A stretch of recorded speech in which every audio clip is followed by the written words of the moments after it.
Hey there team, welcome back to the channel and welcome to Terra Invicta. This is the game that we're going to have a look at today. We're in a bit of a unique situation at the time of this recording. The Steam Summer Sale is on. It's going to go for the next 2 weeks and just about anything you can think of is on relatively deep discount. So this gives me an opportunity to shout out what I actually really enjoy personally and gives you an opportunity to maybe scoop it up at discount. So we're starting strong with Terra Invicta. So I say this without hyperbole. This might be one of my favorite games ever, at least from just pure raw potential, meeting the exact biased niche of what I want, you know, the desert island scenario, one game to play for all eternity. A lot of what's happening here, Swiss cheeses and aligns for me personally. So very high praise. But again, like I said, this is biased to my own tastes. We'll have a talk about it. Some people are going to hate this game and find it tedious and mind-numbing, but and while I can totally understand any such complaints, again, if we took your favorite tedious hobby and put it under a microscope, you'd probably love it for 100 hours too, and other people on the outside might not get it. The big downside is it is in early access. It's been in early access for a couple of years. The development's ongoing. It doesn't seem to be in any trouble, and they're being bankrolled by Hooded Horse, which is great because they're one of the best up-and-coming indie publishing houses that cover a lot of the more hardcore strategy stuff that I really gravitate toward. Okay, there you go. I've pumped it up. Great game. What is Terra Invicta? In a way, it is a spin-off conceptually of what you see in things like the XCOM games, the Xenonaut games, those sort of things. Already a core favorite genre for me. The idea of reconciling an alien invasion with mechanics generally split housed between two major loops of like ant farm management, base management, and then in the moment tactical mission with soldiers, right? That's got what we've got. That was the best we had until Terra Invicta came along, at least again for me. It's developed by Pavonis Interactive, and they're the ones that did the XCOM 2 Long War mod, which still to this day I haven't touched. Maybe I should. Maybe now's the time for me to have a look at it. But it's well regarded as like the greatest mod of all time for those sort of games. Like I recognize its pedigree. They went on to then become a development studio and realize this vision that seems to align with what I want. So framing is very similar to what we just laid out in an XCOM thing. If you start at the very basic level, this whole game kicks off because an alien spacecraft crash lands onto Earth on some random place on the planet. All different countries of all over the Earth are all over this, which is great because I'm actually kind of terrible at geography in general. It's not really something we covered a lot in school. So learning where all these little obscure African nations are and all that is kind of important and fun if you're a bit old and boring like me and you enjoy that kind of edutainment. But that's what kicks off. It's a first contact scenario with aliens. I don't really want to spoil a lot, but it is one of those games. I think the core campaign is supposed to go for like 100 hours, so it's pretty wild. But it grapples with the multi-stage process of speculative sci-fi, which would be a first contact scenario and what happens immediately, in the midterm, and to the long term. If you've read or even seen the Netflix show like Three Body Problem, for example, I find this to be the closest thing to a video gamification of that. But what you represent, or what represents you as a player character, is an organization and a group of counselors as your avatars, your pawns, moving in the shadows, in the dark. So you're this sort of clandestine secret org. There's multiple ones to choose from. I pretty much just play the Resistance because they're kind of the default first faction they really built. The tutorials built on the back of them. But what separates all of these different factions are their mandate, essentially, and the Resistance is exactly in the name, to resist the alien invasion pretty much at all means. And it's cool because each of these other factions that you don't pick represent your opposition in how to grapple with alien first contact scenario, right? You have ones that want to serve and, you know, sort of fanaticize a bit. You have ones on the other end of the scale, maybe more your end, but they're more about eradicating the aliens. There's factions that are really more focused on getting ahead technologically, and there are Exodus factions that are like, we need to run away from Earth to get away. So in a way, they're all built out of the different think pieces that would emerge from first contact theory. So you start with like two counselors. They're pretty random. I'm pretty sure the game reads the location of your computer. So, you know, I always get an Australian starting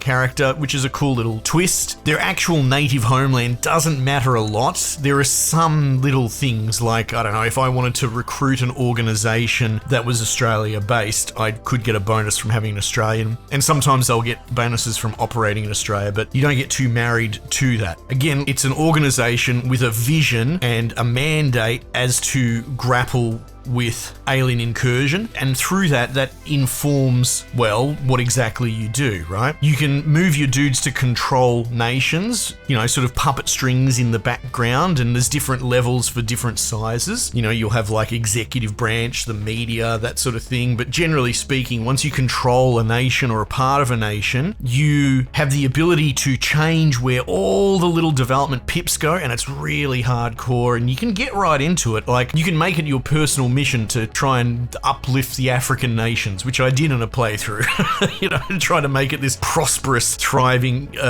continent. And it's all really delicate and systems based, which I love. I love automated systems that run in the background that aren't worried about showing you how cool they are. That's a big problem with a lot of modern simplified gameplay development and writing in general, that they desperately need to show you the work product and have you acknowledge it. At the end of the day, I like the idea of an incredibly complex system that I will never truly fully understand, but the guys who made it put a lot of love into it. So yeah, you can try and unify a nation and sort of really put your finger hard on that sort of influence from your position in the background, but you might actually find that in turn destabilizes a lot of stuff. It can, mess with the inequality of the nation or just general stability. The economy and the GDP might actually start going down. This might all sound a bit yawn, and you don't have to get into all that stuff too much, but generally speaking, what you're trying to do is control as many different nations so as to siphon off of the top of them, research, access, funding, the ever important boost. That's a very important early game concept, the idea of getting into space. Because I don't want to spoil, and I know I'm jumping around a bit, but there's so much going on. But something that you really want to do is get into orbit routinely and reliably. And the idea of getting like, let's say New Zealand. New Zealand has a fairly basic space program under their belt, so you can use them. They're already established, but I don't know, maybe you want to go to bloody Kazakhstan or whatever. That's not a great example, because in my particular playthrough they seem to have a strong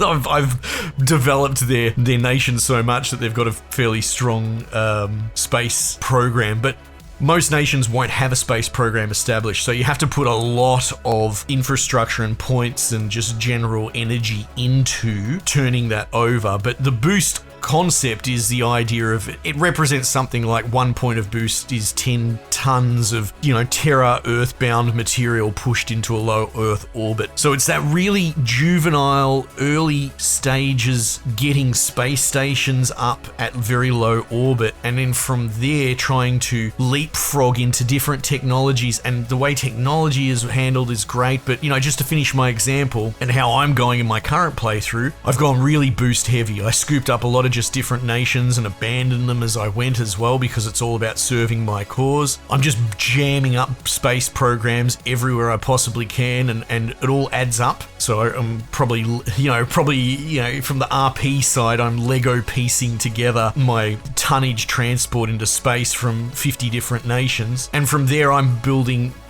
energy labs and specific research that in turn will help my boost profile. And from there, you would want to get to a point where you start shipbuilding in orbit, or more specifically, you start opening up avenues to farm materials from like asteroids in near Earth orbit and that sort of thing. So you can get around the idea of having to get materials from terra firma up into space, and you can sort of just live in space and have people up there. And even then you need the technology for people to stay in space for a longer amount of time, because that's not something that we really have yet. And so that's just a little bit of a focus of where I'm at for the few hours that I've jumped back in playing it again. But at the same time, I mentioned technology. You have your own individual tech that you can research. The concept of, like I said, an energy lab, right? This coming up with an actual feasible buildable thing. but the only way I could do that is because we unlocked a larger world bit of research that everyone can contribute. At any given time, there are 3 main mega streams that all factions are contributing to research, and whoever at the end of when it ticks over has the largest share contributed, they get to choose the next avenue that goes down that tree. And it's got probably the most insane tech tree I've ever seen of all this speculative near future technology. And honestly, because my interests have been fairly local in this playthrough, I haven't really touched that world stage technology, but steering it into,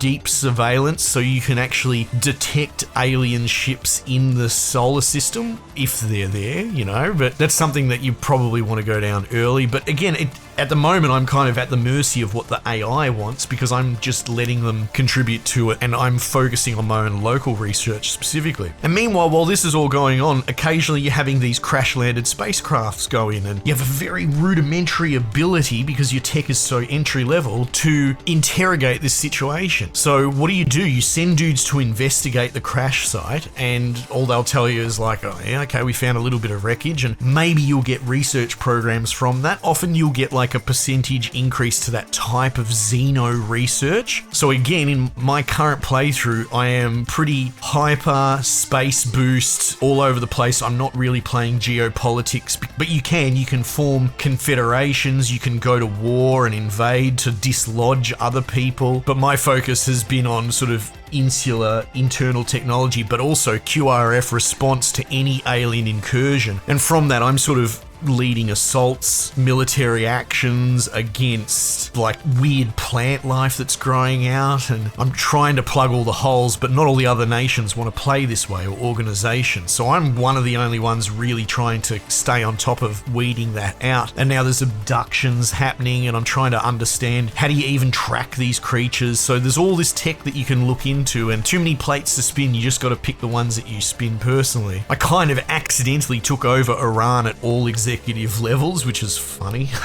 Probably shouldn't even say that word in videos these days, but I ended up with their army directly under my control, and I've put them on aggressive local hunting of alien incursion. And so while other places on the world are in real trouble, like China, it's pretty out of control, and it's hard to tell what's going on there because I've got no presence and control in China. But they had this like giant bloody kaiju thing walking across their nation, causing even more outbreaks. So there's a lot of alien activity going in there, but not in Iran. Not in my baby, because my army is full-time on weed everything out, and it's going to be the last bastion of humanity at this rate, God help us. But that's the nature of the game and the randomness, and that's just the early game, right? I've put a couple of hours in going back in, but then you get into space, and there's even stuff that I don't know about because I can only put so much time in myself anyway. So you can hear it in my voice. I love it. I love the potential of it. They really do deliver on it. It is one of the rare exceptions where the developer has gone anal about everything. And while yes, that's going to make a more, let's say, casual person really turn their nose up at it, for someone like me that kind of loves this, obviously, it is a dream come true how hardcore they are about this vision and seeing it all the way from beginning to end. Anyway, beyond that, I'm just gushing. I know I kind of talked broadly. There's so many mechanics and there's so many different interplays. I didn't even get into the idea of recruiting organizations and infiltrating them. And, you can mess with other people's counselors. You can assassinate them if you really want, or try and flip them and sabotage stations. And it's pretty bottomless and overwhelming. But like I said, as someone that actually kind of bounces off that kind of stuff usually, this is the exception, and I feel it's definitely worth checking out if you found anything that I have excitedly conveyed to you to be, well, exciting in turn for yourself. Pick it up, especially while it's on sale. Anyway team, might just leave it there for the time being, and I'll catch you guys on the next one.